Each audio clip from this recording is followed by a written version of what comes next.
You're listening to Weight Loss for Life Coaches, episode 39, with Master Certified Life and Weight Loss Coach, Paige Bowman.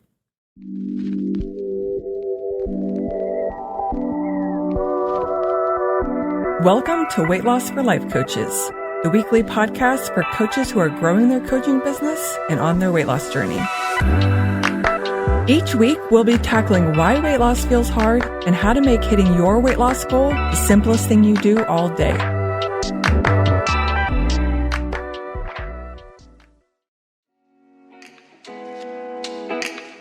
Today, we are talking about embracing boredom and what boredom has to do with weight loss.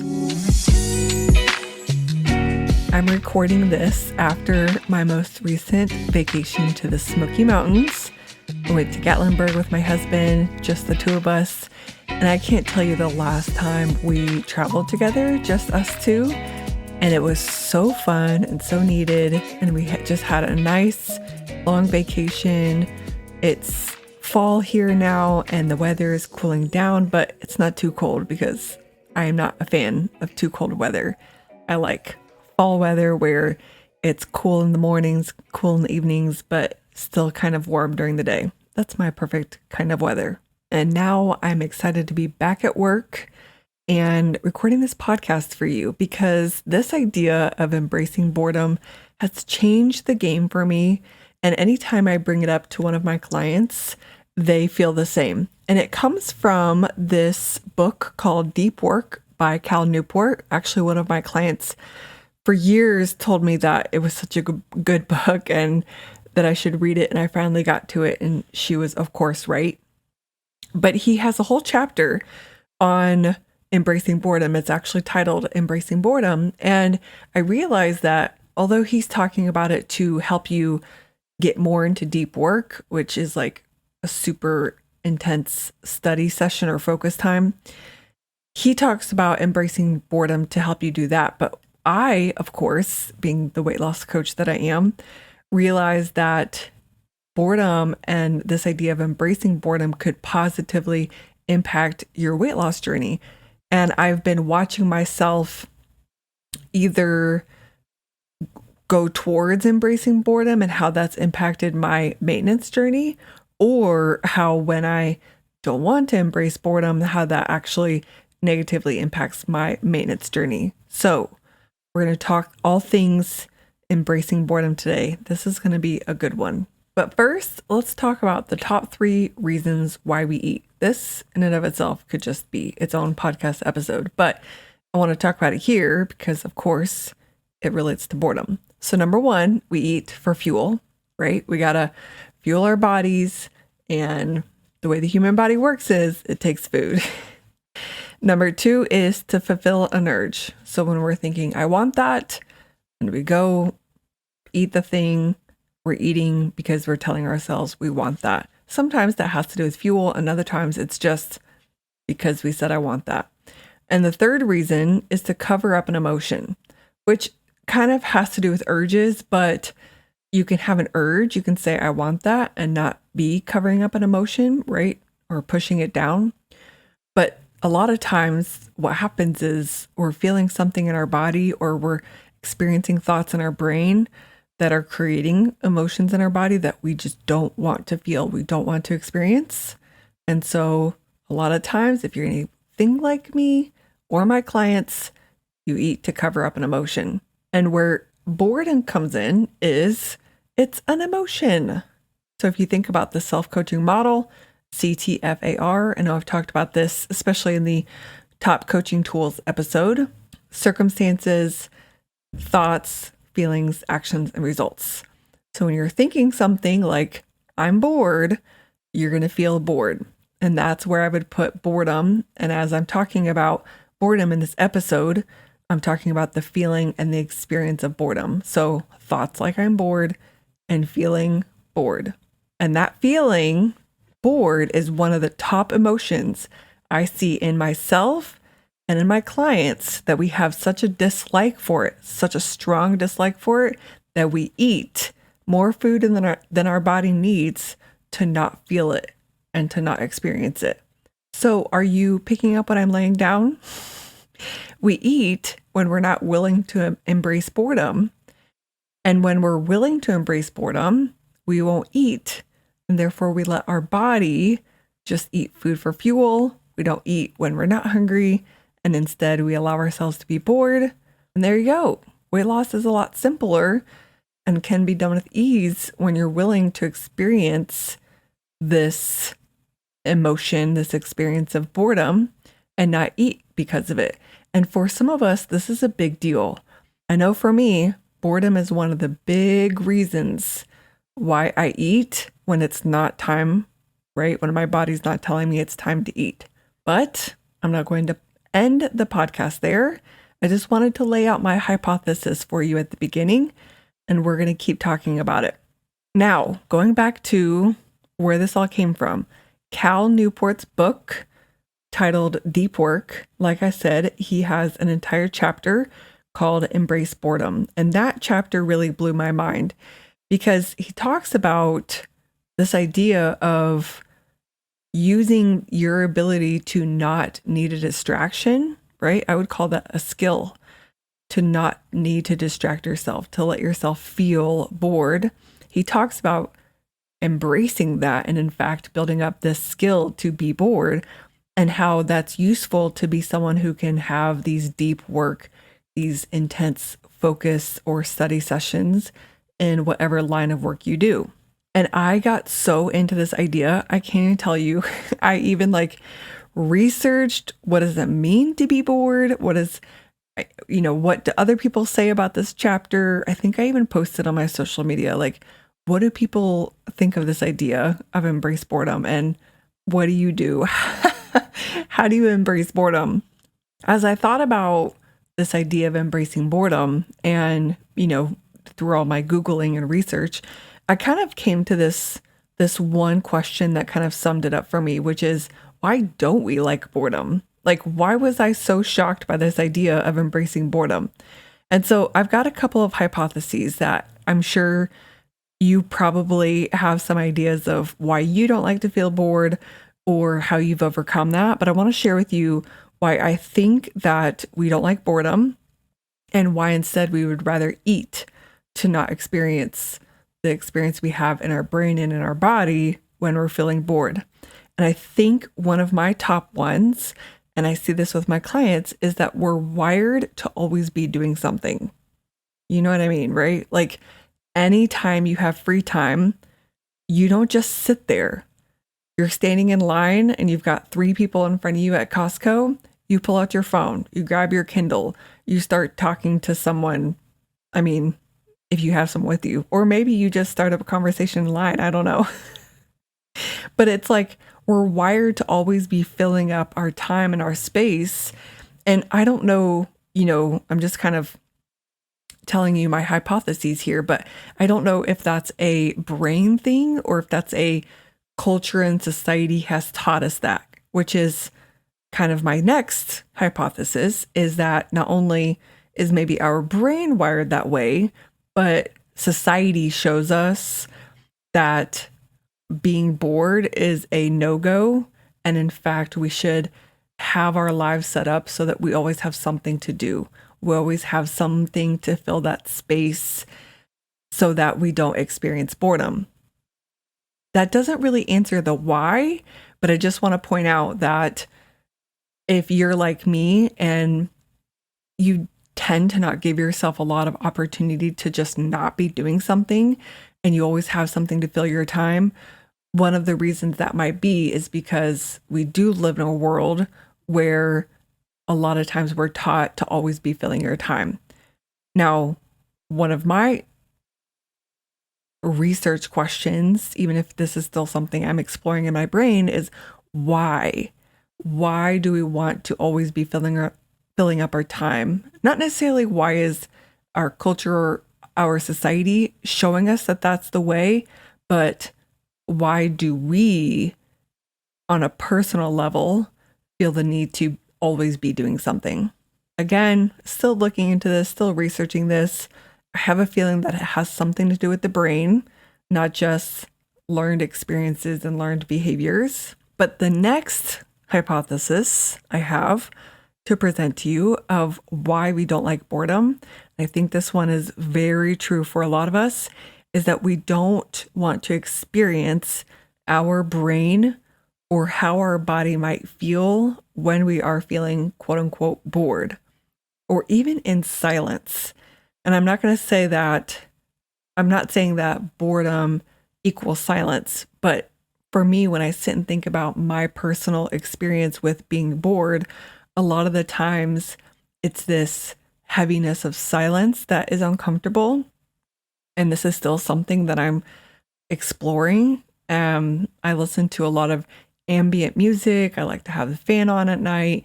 I like to be out in nature when I'm thinking about things because there's something about the background noise that just makes it more comfortable for me to be thinking about things or just to experience my human life. I don't know. This is me being totally honest with you. I don't know what that's about. That's something that would be interesting for me to keep exploring. But back to the boredom, when we don't want to hear the things that we're thinking in our head, or we don't want to feel how our body feels when we're not doing anything, we will avoid experiencing and embracing boredom. This is something I found to be very true for me after reading this chapter and doing some research and even practicing what I thought it meant to embrace boredom. Was I don't like what my brain sounds like when I'm doing nothing.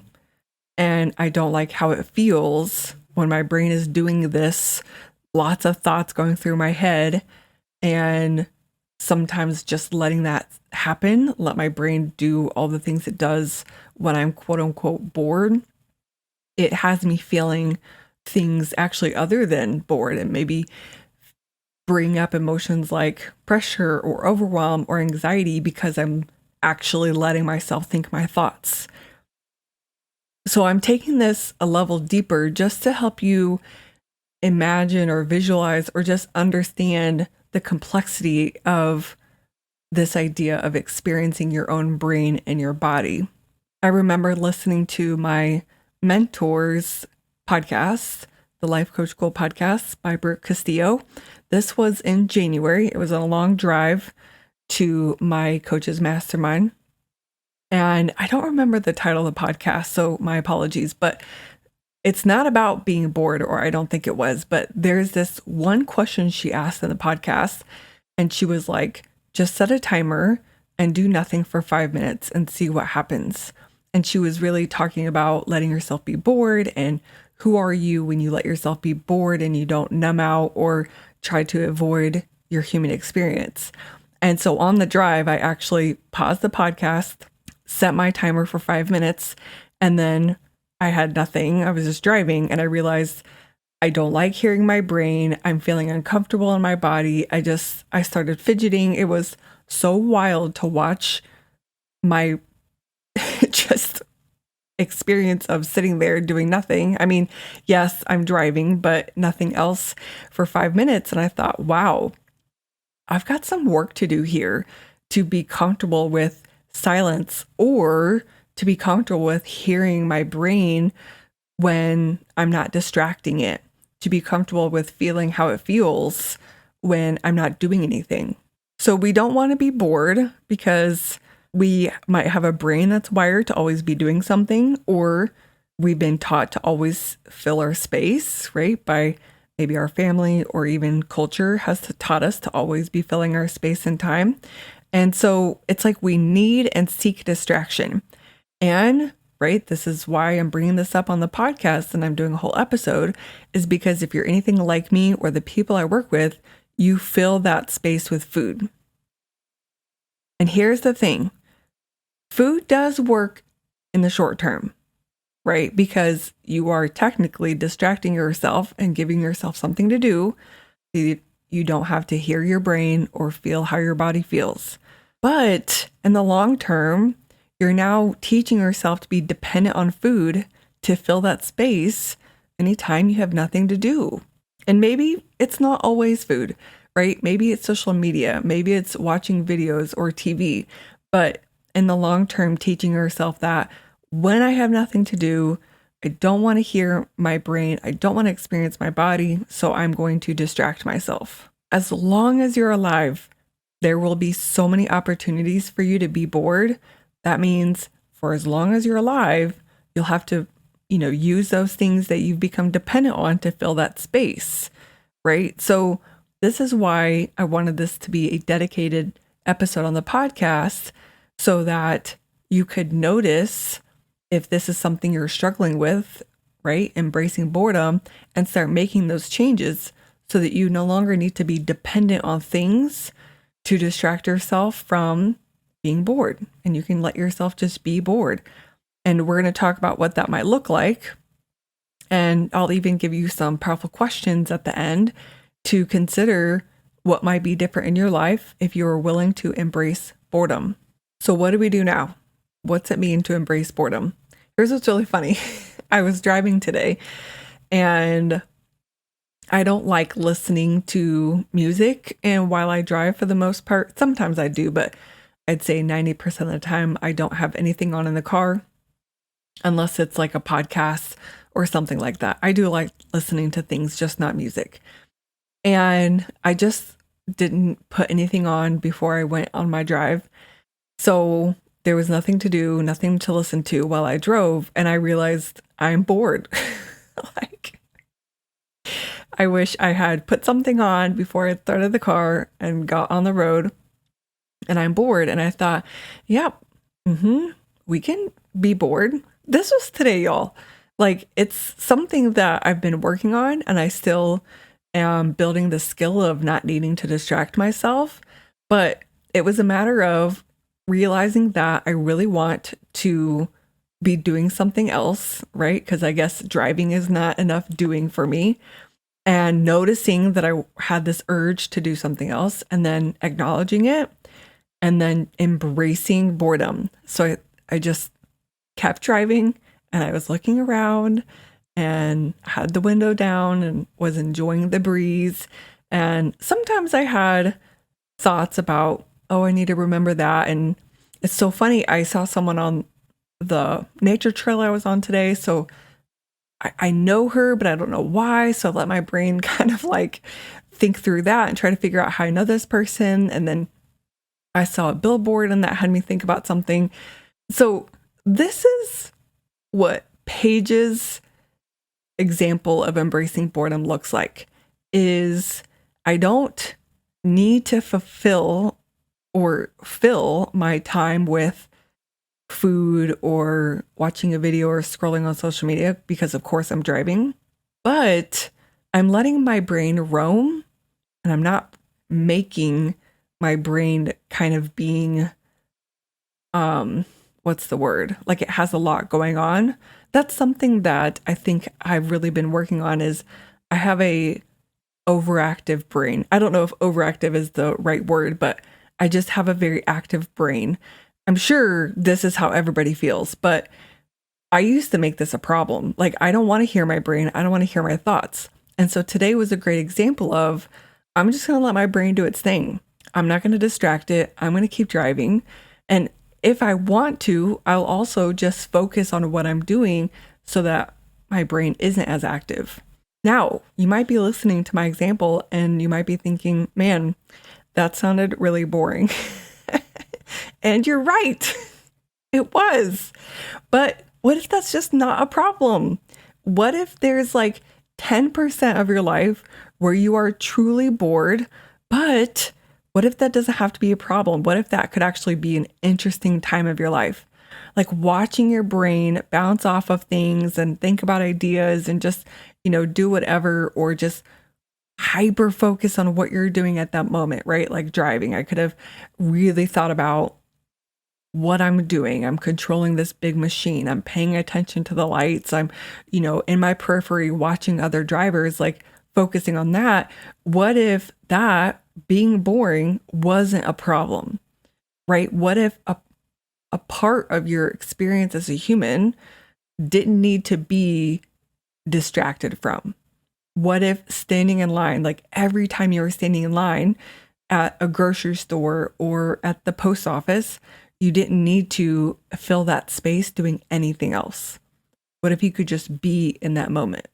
This is what it means to embrace boredom, reducing your need to distract yourself, right? And here's the thing, this is why this is getting a whole podcast episode, because this is kind of where understanding your brain comes in and into play, and it's important because your primal brain, that part of your brain that sits in the back of your head, in the back of your skull, otherwise known as the toddler brain or the lizard brain, it really likes pleasure, right? So when we're standing in line at the post office and we're doing nothing, if we have taught ourselves to distract ourselves with those high instant gratification kind of dopamine hits, then of course we're going to pull our phone out and look at TikTok or Instagram or Facebook while we're just standing there. But embracing boredom means not needing those instant gratification hits while you're standing in the line doing nothing. This is a lot of what Cal Newport talked about in that chapter, where he teaches you how to stop needing to distract yourself, and how, and this is what I love about the book, and I would highly recommend it if that's not already clear, that when you teach yourself not to need distraction, it's a lot easier to then go into deep, intense focus times, which of course is the point of the book. But the way I'm talking about it here is when you teach yourself not to need distraction, right? Like food, when you're bored, then it's so much easier to follow the food plan and the decisions you made about food throughout the day, right? If you're at work and you're in between tasks, or maybe the task you're doing, you're feeling bored while doing it. I mean, let's admit it, like sometimes there are tasks that we do feel bored even while doing the task. But if you taught yourself that it's okay to be bored, that I don't need to distract myself, then you'll just keep working instead of walking to the kitchen to give yourself some entertainment, some instant gratification dopamine hits. Going back to the 3 super simple steps, which is in episode 5, I think, the steps are to make your plan ahead of time, write it down, and honor your plan. That's hard to follow. It's hard to follow your plan and to plan your food when you're someone who is not willing to embrace boredom and needs to distract themselves, because you won't know how to plan for that. Or you'll have made a realistic plan that you love, and then it's 2:00 and you're in between sessions and you have nothing to do and you don't like to feel bored. And so you go to the kitchen, then you go eat something, even though it's not time, or you're not hungry, or your plan doesn't say eat at 2 p.m. Here's the next thing I want you to think about when it comes to what it looks like to embrace boredom, and that is allowing your brain to roam. This is something else that he talks about in the book. The way he describes it is a little bit different. He says to have a problem in mind. He says to memorize the variables of this defined problem that you want to be thinking about during times when you're bored. So let's say that you're a coach, right? And you write marketing emails. Maybe you have a weekly email that you send out to your email list every week, and you're wanting to get more people onto your email list. And so this is something that maybe every time you find yourself in line during the week, or when you find yourself feeling bored in between sessions, you direct your brain to be thinking about this problem you've decided to focus on. And in the book, he talks about how, I think he's a professor and he walks a lot. And he talks about he'll have the problem that he's currently working on. He'll know the next thing that he needs to think through. And that's what he will focus on his walks that day. Now, I like to say that I'm just going to let my brain roam sometimes. And I was talking about this earlier, right? I have an overactive or hyperactive brain that just, if I let it, it will just like go through. I mean, I can't even tell you sometimes where I'll start thinking about one thing and I don't even know how I ended up at this other thing. And I have made that a problem in the past. And so what I've taken from this experience of embracing boredom is I'm willing to let my brain roam free and not make it a problem anytime I think of anything during that time. So when I'm driving, like I was today for 20 minutes, I let my brain roam free. I don't need to distract myself because I'm giving my brain the freedom to think about all the things and not make it mean that I have to do any of those things or right. Because sometimes I think what happens is I'll think of a bunch of things that need to get done, and then I'm feeling pressure and overwhelmed, and I don't want to think those things and I don't want to feel that, right? I'm sure you know exactly what I'm talking about. So this idea of my brain can roam, it's okay if I don't even like act on any of those things I thought about. I'm just letting my brain do its thing. I don't need to distract myself. My brain can actually be super entertaining all on its own.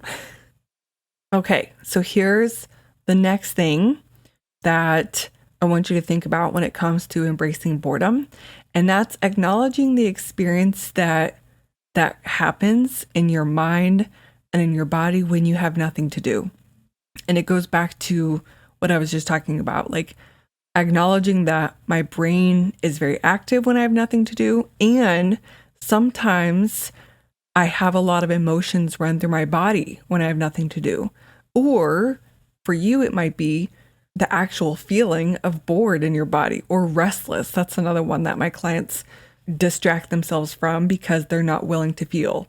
So what we're doing here is acknowledging, okay, this is what it's like when I'm bored, and I'm going to create safety to feel this, experience this, whatever that's like when I'm bored. This is what my human experience is when I have nothing to do, and it's okay. It's not a problem. In fact, it's safe for me to feel bored. And I talk more about creating safety for your emotions in an earlier episode of the podcast. I think it's called Getting Intimate with Your Negative Emotions. So you can go check that one out and apply everything I talk about to feeling bored. And then lastly is a decision. And you can decide here and now, while listening to this episode, that food is no longer an option to escape boredom.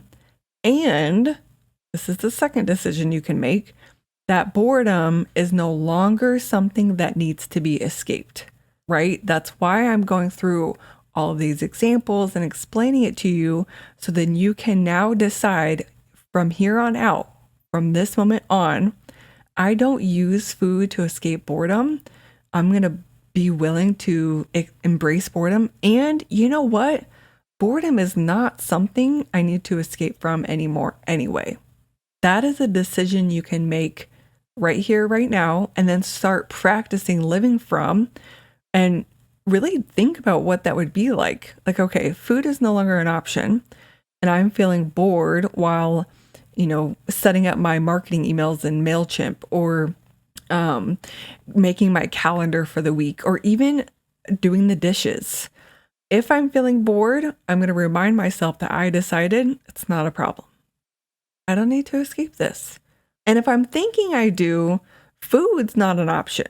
So maybe, if you're working through this and you're figuring out how to embrace boredom, maybe something you do is, all right, well, part of the time while I do dishes, I'm going to listen to a podcast. And then for 5 minutes, I will embrace boredom. You could play that game of, I'm going to get better and better at this, but no longer using food. Like, food is not an option, even if I am escaping boredom sometimes. Listen, y'all, embracing boredom will change your life for the rest of your life. Teaching yourself you don't need to distract yourself from feeling bored, and however that experience is for you, will change your life forevermore. Like, imagine how much less you'd eat and how less often you eat if you no longer needed to distract yourself, if feeling bored was no longer something that you needed to escape. And imagine the things you could imagine if you let your brain roam, right? Or imagine the problems, how many more problems you would solve if that's what you focus on when you were quote unquote bored or doing nothing. And here's the last thing before we get into the powerful questions. You can take this idea and run with it with any other emotion. Like, you could literally go through this entire podcast and replace boredom with restless or sad or anxious or frustrated, right? You could be someone who's gonna practice embracing boredom, and the next is practice embracing anxiety.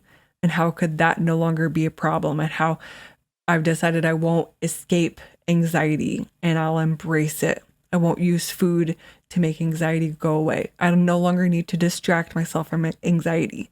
You could do the same exact thing for each emotion, and then imagine how much different your life would be if you were willing to feel all of these emotions, to experience what your human experience is like if any of these emotions came up for you.